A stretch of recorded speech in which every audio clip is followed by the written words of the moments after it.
Abi yok abi. Kaç abi? Ömer, Parça alacağız. gördün mü? O adam haber vermiş. Ya artık kese abi. Uğraşma. Kes abi. Ha, bak abi.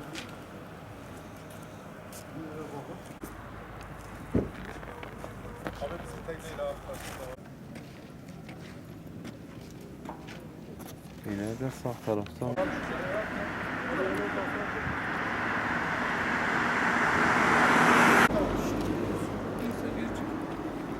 Sen ne varsın?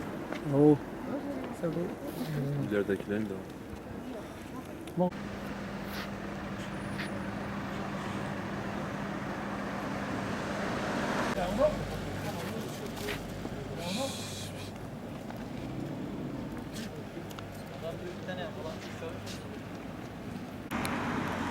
Burada da ileride.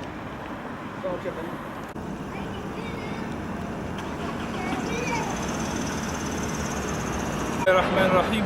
Yurdağı Partisi olarak ayın 1 ile 2'sinde yaklaşık 5 noktada bayrak ve fidanlarımız sökülmüştür.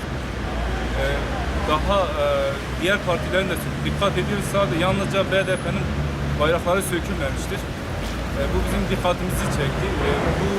Bu konuyla ilgili hiçbir parti gerekli girişimde bulunmadı. STK'lara bakıyoruz, bir ses çıkartmadılar. Biz de bu konuya duyarsız kalmamak için dilekçemizi hazırladık ve savcılığa suç duyurusunda bulunduk. Bu işi yapan kişi ve kişiler hakkında suç duyurusunda bulunduk. Savcılık gerekli tahkikatı yapacağını söyledi. İşlemler şu an başlamış bulunmaktadır. Ve diğer STK'ların, diğer partilerin bu konulara ses çıkartmasını istiyoruz. Yani biz bu konuya duyarsız kalmayacağız. Normalde biz bunları emniyette güvenlik şube müdürlüğüne de bildirdik. Bu konuda hiçbir girişimde bulunmadılar. Biz onları da bu konuda kınıyoruz.